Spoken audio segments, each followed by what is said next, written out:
There's a moment that happens quietly in hospitals every single day, and most people never realize how close they come to it.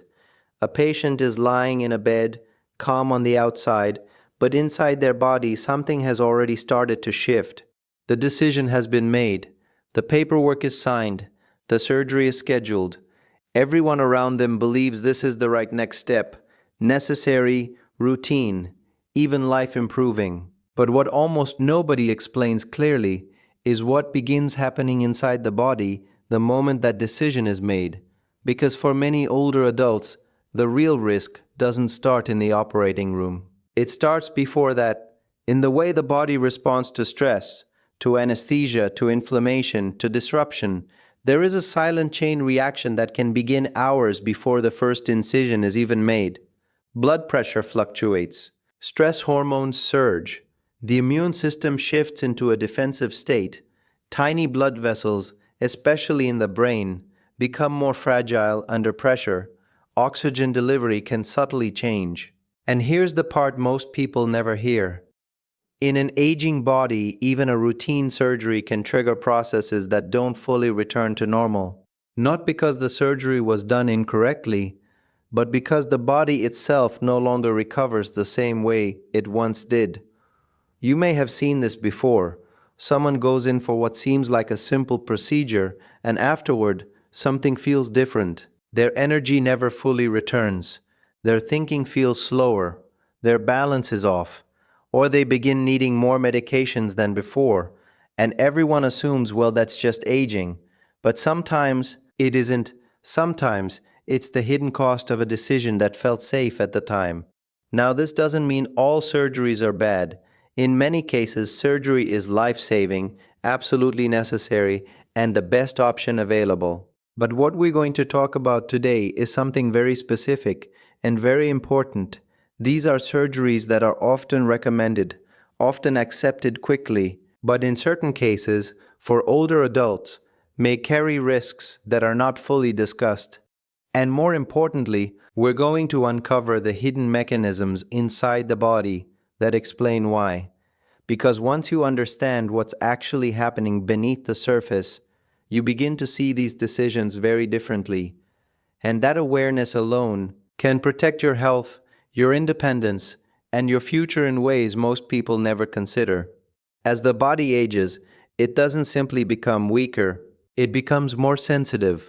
The systems that once handled stress effortlessly, your cardiovascular system, your brain, your immune defenses, begin to operate with less margin for disruption.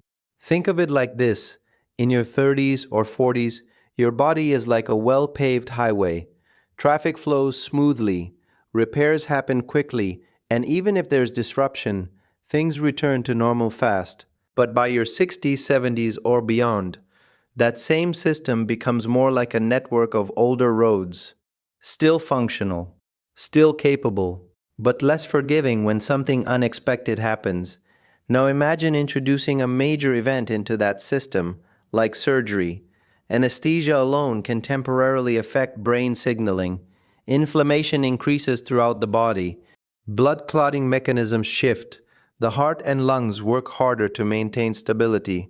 And here's where things become very interesting. In younger individuals, the body absorbs this stress and resets. But in older adults, sometimes that reset doesn't fully happen. Instead, subtle changes remain.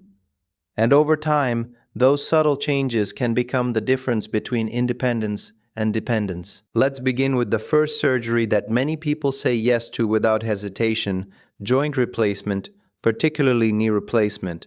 Now, on the surface, this seems like a clear solution.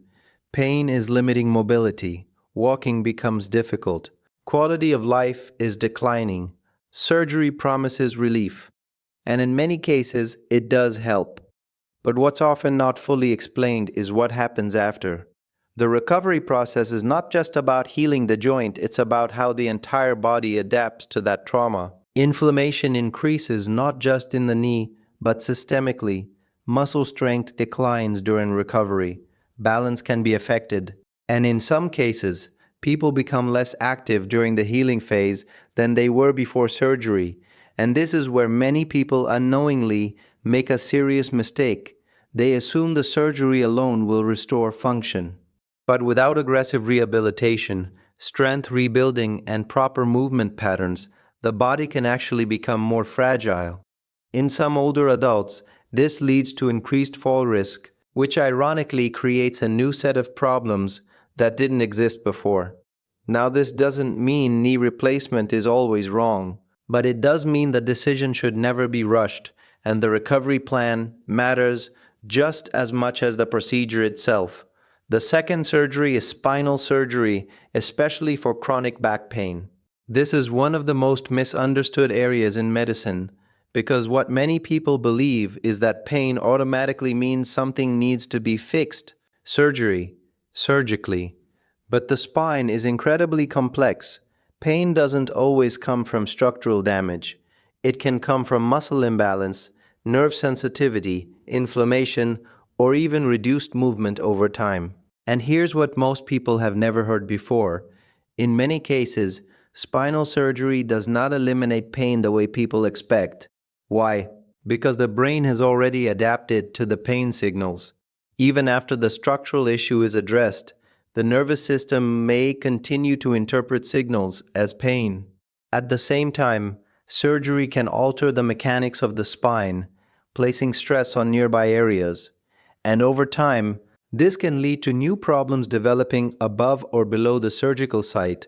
Now imagine this in an aging body where recovery is slower and tissue resilience is reduced. The result can be a cycle of procedures rather than a clear resolution. The third surgery is heart stenting in stable conditions. Now this one is particularly important. If someone is having a heart attack, emergency intervention is critical. But in stable cases, where symptoms are manageable, the decision becomes less clear. What many people don't realize is that stents open blocked arteries, but they don't necessarily address the underlying disease process, the inflammation inside blood vessels, the metabolic factors, the lifestyle components. All of that continues unless addressed separately.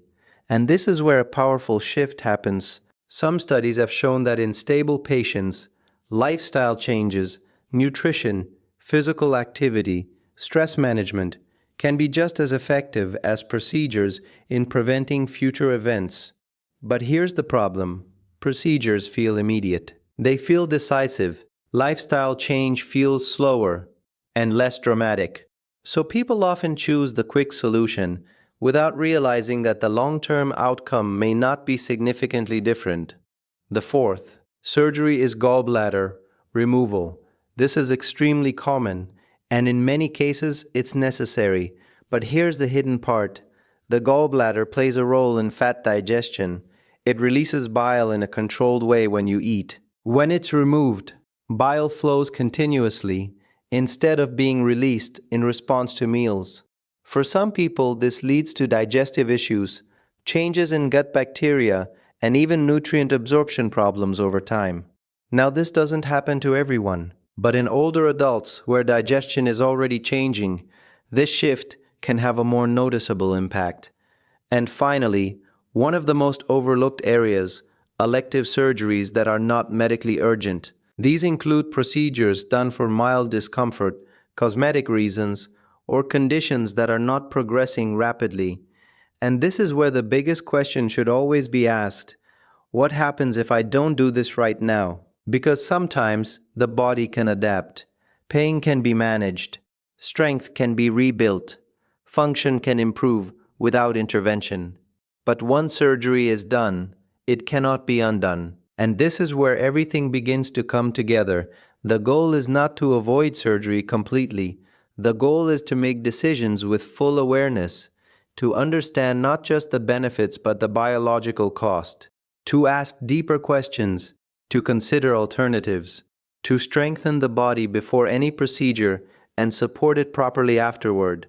Because the truth is, your body is not fragile. Even as it ages, it has an incredible ability to adapt, repair, and protect itself.